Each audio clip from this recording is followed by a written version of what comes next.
Well, happy Friday, everybody. Welcome into another episode of Pickup Lines, presented by Gamez Law Firm, Integrity Roofing and Siding, and the Sabinal Group. We are live inside the all-electric RZ 450E, courtesy of North Park Lexus of San Antonio and North Park Lexus at Dominion. And today we're going to come at you with a little bit of a serious tone, if you will. And we're going to set the scene immediately here with this massive heart that we have in the back. And I think the word donor will become very apparent here in just a few minutes. I learned something new this week. August is National Minority Donor Awareness Month, and when we're talking about donations, in this case, we're talking about organs with the Texas Organ Sharing Alliance, or TOSA, and Jessica Rudd is the VP and Chief Performance Officer here at TOSA. And one day I'm going to get a car where you can see the whole building, because this is a beautiful facility you have here. And you have an amazing, like a memorial garden, if you will, which I will take pictures and post on social because it really is beautiful. We're in the medical center here, and all 12 months of the year are big for you guys, but this one in particular is big. Yeah. It is our opportunity, one, to celebrate the diversity in organ donation and transplantation, but also to bring awareness to donation. It's right now we've got about 10,000 people on the wait list, and 75% of them are actually from minority communities. Hispanics, I mean, being a Hispanic male myself, that certainly resonates with me. And I was reading too, because I think, we do 30 minutes here. In the time that we're just on the air this morning, 3 or 4 people are going to be added to the wait list, I think. It's something like every 9 minutes, something like that happens. Yeah. It's every 9 minutes someone is added, and so that's why it's such a critical thing we do to help the community to get people off of that wait list. I think there's a couple of objectives here today. One is just to kind of talk about a subject matter and a topic that, quite frankly, probably does not get discussed enough at the kitchen table or in the living room or when you're lying in bed at night. But it's so critically important because life happens, unexpected things happen. We met yesterday, just to be open and frank, and I honestly could not tell Jessica and the team here whether I was an organ donor myself. And that's on me. And so hopefully, why do you think that some people shy away from talking about, it's end of life, right?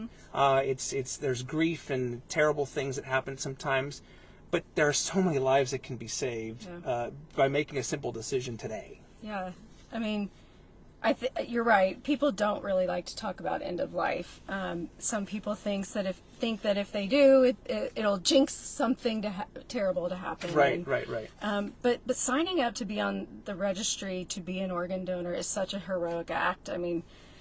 One person can save up to 8 lives, which is incredible. I used to think the blood donation, you can save 3 lives with 1 blood donation, which is obviously amazing. But when you told me, some of these statistics, by the way, are just mind-blowing to me. You said 1 person can save up to 8 people. Yeah, and that's just organ alone. And then you talk about tissue and eye, and you're getting up into the hundreds and thousands of people that can be saved. It really is remarkable. I had to look at some of these statistics twice because, I think what we were just talking about, the technology is not available right now because you could have all the greatest intentions in the world. You could say, yes, I want to donate my wife, my husband, my family. Let's all do it, right? But 2%, just 2% of the people that ultimately pass away are ever going to be eligible, correct, to donate an organ. Yeah. So, that is some of the myth too, that maybe the hospitals wouldn't save their lives if they knew they were an organ donor, and there's quite a bit of criteria that goes behind whether a person is eligible for organ donation. Every hero, every person that decides to be on the registry, it is a gift, and it's our job to be good stewards of that gift. Can you explain the criteria? Because again, I certainly didn't know this, and I suspect a lot of people don't realize. Again, you could agree to do it. You could have the little heart on your driver's license or whatever the case may be.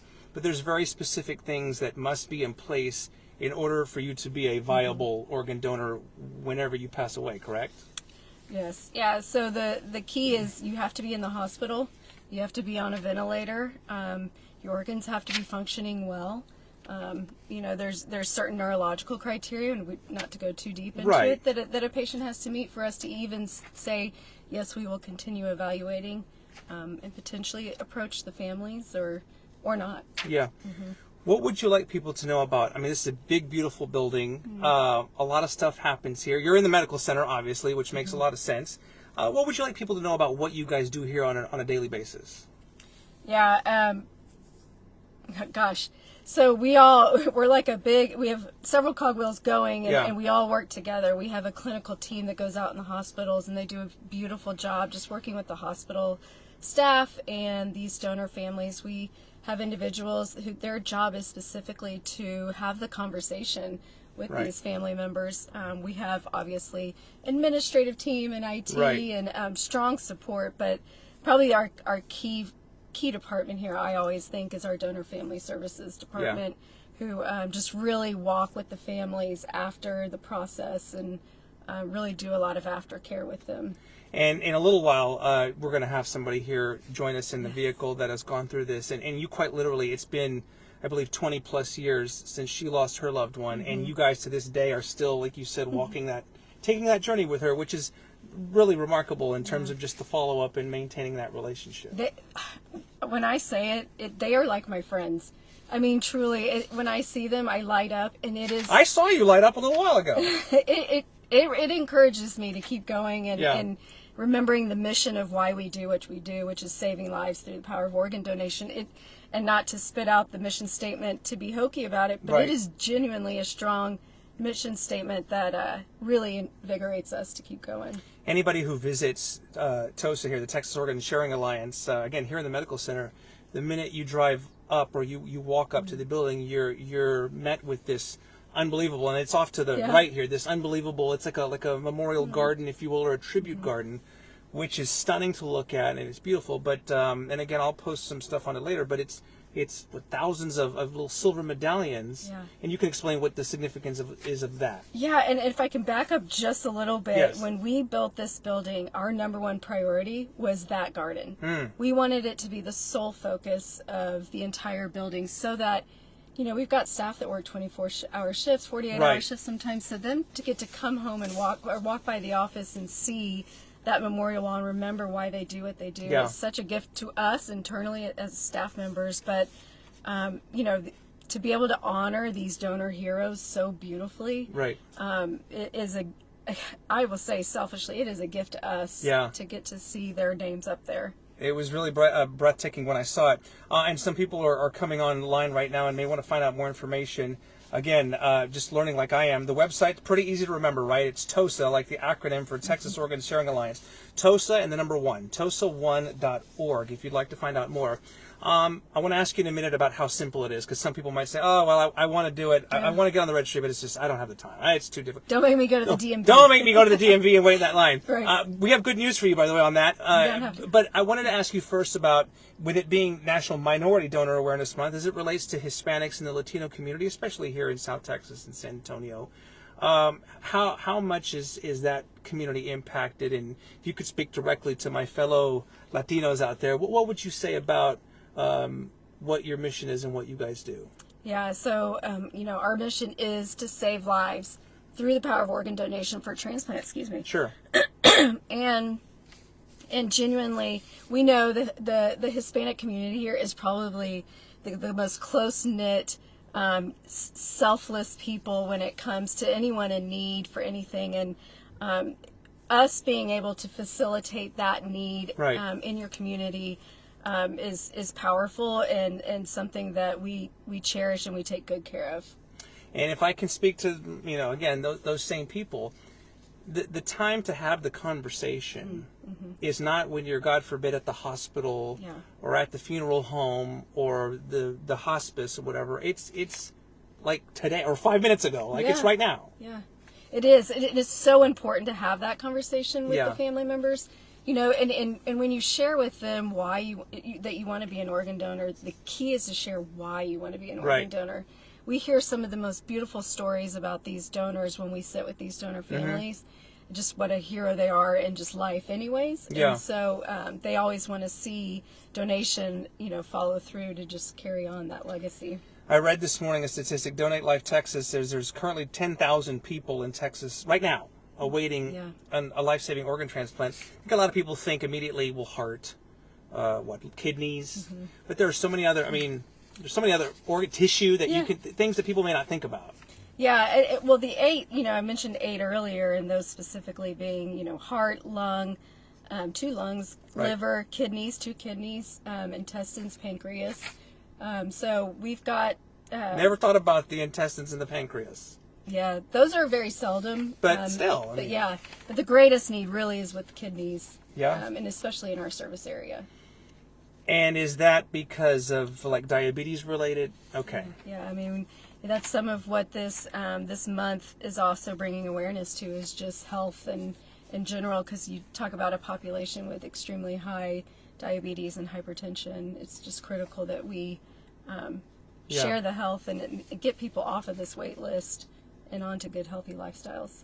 So TOSA was established in 1975, right? The math is not my greatest skill, but that means you're coming up. Is it your 50th anniversary? Our 50th. Next year? Yes. Well, congratulations, first of all. Thank you. I'm guessing you probably can't say it all, but you probably have some cool plans in the works for that. Yes, and that's something we absolutely want to include our community in, and bring awareness to donation, but just to us overall, and share the wall. This wall is the community. Right. I mean, truly in every sense of it. Right. And to share that it would be a lot of fun. And I want to grab here. I got a little goodie bag before we came on, but I thought this was kind of cool because I saw this. You walk into the building and you are immediately met with this beautiful woman. And I think somebody told me she's wearing Kendra Scott earrings and everything, but she quite literally represents, and I wonder if you could explain who she is or what she means to you guys. Her name is Esperanza, which is hope in Spanish. Right, hope. And she's a heart recipient. She's holding that gift, that very special gift of the heart, and just sharing the message of receiving such a precious gift, and whether it's someone within her community or not, it is a precious gift that she holds dearly. And there's a massive mural of her inside, which is really beautiful, really beautiful. And the painter of that. Yes. I wish I could say her name, and forgive me if she's listening. Okay. But she was 39 weeks pregnant and up on a ladder, and her heart was all about finishing that mural. Wait a minute. And it was the most beautiful thing. All right, very good, very good. Okay, so I teased it earlier about the ease that no, you're not going to have to go to the DMV and sit there for 2 hours in line or 3 hours. Right. But talking about, maybe we can motivate somebody to have that conversation today and take action. First of all, check to see if you're an organ donor already. But if you're not and you want to be, how simple and quick can it be done?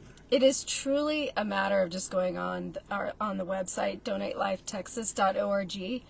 And there's a very easy button to go in, sign up. You do not have to go to the DMV and stand in those ridiculous lines. Don't do it. Yeah, don't have to. Right. Have to. Yeah. You guys are mindful. I mean, it's like you've covered everything.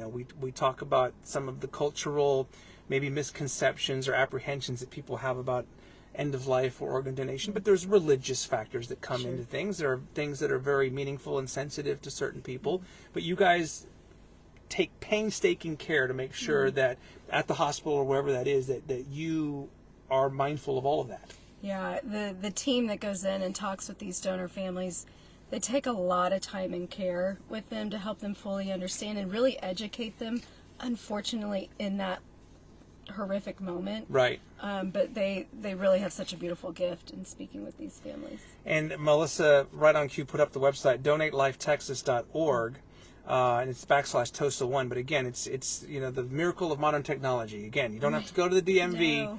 No. But they still put the little heart on the driver's license, right? And that's how... Yeah, go show that off. I mean, this is looks yeah, like that. not to scale, but that's exactly what it would look like in the corner of your driver's license. And you could, and you do it online. Again, you don't have to go to the DMV and replace your driver's license right away. Right? They'll know, right? Right. It's electronically, like when you... We look and we search, and we do that really to make sure we honor the decision of that patient. Right.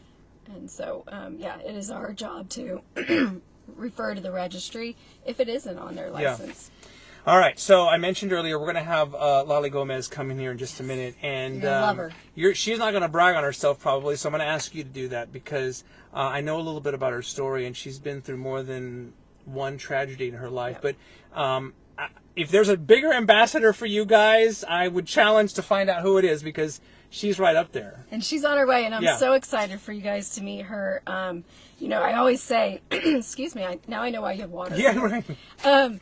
I always say there's no one that can share the story of donation and the power of it better than a donor family member. And we at TOSA are so thankful to get to work with Lalie. She's been with us for over 21 years and shares the message beautifully about her daughter. And her mom. I just wanted to see it. There's a comment on here, and somebody is saying, "Oh, we're extremely grateful. Their son got a second chance, a heart transplant 3 years ago, thanks to an organ donor." And that's why you wake up in the morning, right? Yeah. And do this kind of stuff. I'm a desk person. I sit behind a desk in meetings, and to hear these stories really empowers me to keep going and do what I do. All right. Well, Lalie is making her way over Yes, here. she So is. one more time, I'll thank Jessica Rudd for being here. TOSA, the number one, TOSA1.org, if you'd like more information about what happens here at the Texas Organ Sharing Alliance. It's it's God's work. If you want my opinion, thank you for what you do and for being here this morning. Thank you for your time. And we'll let you get back to your important work. We're gonna do it live here. We're gonna switch out Jessica. Y'all are gonna love her. And we're gonna bring in go right ahead. Okay. We're gonna bring in her name is Lalie Gamez, and she lost her daughter in 2003. And again, I mentioned this is not the only tragedy that she has had to endure. But Jessica and Lalie are sharing an embrace, and I'm going to have Lalie come in here and get comfortable. Welcome in. Jump in the seat with her. No. Well, it wouldn't be the first time we've had. We'll have fun. All right. So, hi, Lalie. How are you? Fine, It's good to see you. I know this is not the first interview you've ever done, or the first time you've talked about your daughter. Have you ever done anything in a car like this? No, sir. This is my first, and I'm excited to share my story. I'm honored to have you here. We touched on it, and I know you have a daughter, so let's just do this right now and show off. This was in 2003, right? You lost your daughter, Yvette. Yes, sir. What would you like to tell us about that time, and then also how TOSA came into your life? As you can see, I have a picture of Yvette right here. Okay, let me show it here because it's beautiful. So was she 20 years old at the time? She was 20 years old when I lost her in a motorcycle accident. Yeah. She was after a softball game. Right. She headed off in a motorcycle, and that was the last time I saw her alive. And I know you got the horrific phone call, the middle of the night phone call that no parent ever wants to get. Yes, sir. I received that phone call at 2 o'clock in the morning, and it was her best friend on the other line. And what is, like, God was giving me a sign, because the Wednesday before the accident, we were making enchiladas. She loved enchiladas, and she was going to go play volleyball. Right. She was very active. She was a sports fanatic. Uh-huh. She loved playing every sport she could. And I told her, because she was going to go off in a motorcycle with her friend to the volleyball game, and I told her, Mija, I said, I don't want them to call me and tell me that you're in the hospital, at 2, 3 o'clock in the morning. Yeah. And so we finished cooking. She ate. She left. She came back home safely, and I thank God for that. Friday night following that Wednesday, we played co-ed on a softball team. Right. And then again, she rode off in the motorcycle. And with that being said, I just prayed that God would return her home safely. Unfortunately, that's when I received the phone call that Saturday morning at 2, 3 o'clock in the morning. Yeah. And it was just like God was sending me a sign, letting me know what he was preparing. So, oh gosh, my heart goes out to you, and I know it's been 20 plus years, and I can't imagine what that pain is still like for you. But before that day, before she took off on that motorcycle, had you ever, as a family or as a mother and daughter, discussed end of life, organ donation? Had you ever had that conversation? No, that is the sad part, is that we had never talked about it. We had never even heard about organ donation. So therefore, from that point on, after donating Yvette's organs, I have made it a mission to family and friends and even strangers to share my stories, to let them know how important, how vital it is for you to become an organ and tissue donor. Right. Because I've seen it on both ends. I've been impacted by the loss of my daughter and my mother, who we lost in 2008. Right. And she was also an organ donor. Yeah, she became a cornea and tissue donor. Mama did in 2008. So therefore, I know the importance of those stats. Those stats don't lie. We need everyone to please sign up and be an organ and tissue donor if you haven't done already. Right. We continue on here. This is Pickup Lines talking about the Texas Organ Sharing Alliance, and this is Lalie Gamez, a donor mother and a volunteer. And we'll talk about your volunteer work here in just a minute. The website, TOSA, TOSA1.org. So you are forced to make this decision in the hospital, right? Yes. That your daughter is you're going to donate her organs. I want to know about the interaction. Like, what do you remember about the conversation when somebody, I assume from TOSA, approached you, or the subject came up? How difficult, how emotional that must have been, and just your thought process as you were trying to decide if this is something. I mean, you didn't have a lot of time to do this. Yes, sir. What was that conversation like? That conversation took place in a small family room. The gentleman's name I'll never forget. His name was Mike Butler at the time, that worked for TOSA, that came in and asked us if we would mind talking to him about organ donation. We said, sure, let's sit down, let's talk. And he explained to us that Yvette, was a very good candidate for becoming an organ and tissue donor. So therefore, he went on and explained everything. Was very empathetic. Was very loving. Very kind. Not pushing. There was no stress for us. It was simply a yes. My family has always been the giving family. Right. Yvette would always be the person that would take her shirt off the back to give it to you if you need it, or if you needed money for a meal or something. Right. She was very giving. So. My son and I, we went ahead and talked and agreed that we would go ahead and allow Yvette's organs to be donated.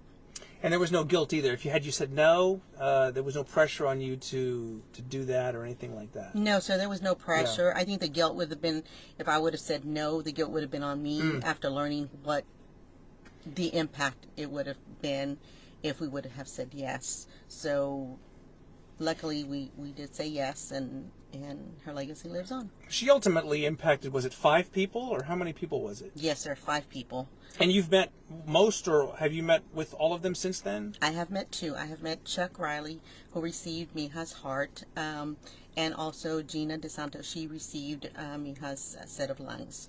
Her right kidney and left kidney went to 2 separate recipients, as well as her pancreas went to another recipient. And I know that there are some cases where the recipient family, they may not want to have any contact with the donor family, and that's another tricky dynamic that you have to navigate through, but everyone's respectful of that and mindful of that. So your daughter has a medallion here, a little silver charm, and your mother too. Yes. Mama is a tissue and cornea donor, so her medallion's not here. She's honored through the South Texas Blood Bank and Tissue Bank. I see. Yes. Yeah, but okay. My daughter's medallion shines sparkling there on the wall of heroes. When you're here at this place, like I saw you walk in earlier, and you're super happy and everything. But do you have kind of mixed feelings when you're here, or is it more of a sense of peace and this kind of acclamation of what your daughter ultimately did? It's a great joy to be here present when I come in through the gates, because I know that Mija's medallion is shining and she's being remembered. And not only that, but the staff here at TOSA has been amazing. Yes. They are incredible to work with. Yeah, no, they're all great. I've gotten to know some of them, and they're literally doing some amazing work. And all these years, I had no idea this was here. Actually, this is a new building. Yeah. Yes. They used beautiful. To be off of data. It's beautiful. It is. We were talking about earlier, I was talking with Jessica about it being, National Minority Donor Awareness Month, and we were talking about the Latino population in particular with the diabetes and other things that are dealt with in our community in particular. If you could speak directly to those people and others, other minority groups out there, just about the importance of having these conversations and making sure these things are taken care of. What would you say to them? If anyone is in doubt that you can't become an organ or tissue donor, please feel free to ask questions to the staff members and get a professional opinion, because there are a lot of myths out there, and believe me, I've heard quite a few where I have to let them know that no, that's right, no, that's not true. But definitely, for your peace of mind, get those questions answered by your doctor or someone here from here at TOSA. You were a single mother when your daughter passed away? Yes. Is that right? And here we are 21, 22 years later. And you're literally here at TOSA today. Why do you keep coming here, and why have you decided to maintain that relationship with TOSA all these years? It's because it's in my heart to do so. I want to leave my daughter's legacy alive for as long as I can. We're not promised tomorrow, so therefore today I want to spread the word for those that have not considered to become a donor to please do so, because I know the feeling of losing a daughter. I know the feeling of not having her here with me, but yet I know the feeling of joy that also came with her being a donor and allowing others to live. Well, you're very brave, and I have a lot of respect for you and your family for doing this. And here, I'm gonna make sure. Hold on a second. I try to make sure I have everything covered in case. Oh, look at you! In case it gets a little heavy in here in the car. These are tears of joy that I get to. Well, that's the thing, because you've said publicly, again, like I mentioned earlier, this is not the first interview you've done, but you do get something positive out of speaking, and even though you have to revisit that night. Often, when you do this kind of stuff, you do get some kind of comfort out of that? Yes, sir, I do. Yeah. I do. Yeah. And are you overall, you said you're getting ready to retire soon? 23 months. Who's counting, though? Exactly. So you're doing all right. I'm doing great. Thank you. I'm very blessed. Well, indeed. And I'm blessed that you were able to come in here and do this with me here today. I just want to remind everybody, again, it's National Minority Donor Awareness Month. This is a larger version of the little heart that would appear at the bottom of your driver's license if you decided that you wanted to become an organ or a tissue donor. Again, we said this earlier. Don't go to the DMV and wait in line for 3 hours to do that. You can go online, and the link is on here to do all that. TOSA, the number 1.org. TOSA1.org if you'd like more information. And it's just an honor to have you here today. Thank you so much for Keep up the great work, and I'd like to think Yvette is watching. I'm trying to make her proud. Through the dynamic roof here, she's watching and liking what she sees. Good to see you. Good to see you. Thank you very much. Lalie Gamez, a donor mom, a TOSA volunteer, among many other things, and soon to be retiree. Enjoy retirement. I will. All the best to you and your family. Thank you very much. All right, much. one more time. TOSA1.org if you'd like to find out more about what happens here at the Texas Organ Sharing Alliance, getting ready to celebrate their 50th anniversary in 2025. I have a feeling you're going to have something to do with that as well. You bet. You bet. Jessica wouldn't tell me the plans, and I'm not going to ask you either, but I guess we'll have to find out in 2025. There you go. Very good. Come All and right. join us. I will do that, God willing. That's another episode of Pickup Lines presented by Gamez Law Firm, Integrity Roofing and Siding, and the Sabinal Group. We'll be back again very soon to do it all over again. Until then, have a great weekend. Bye for now.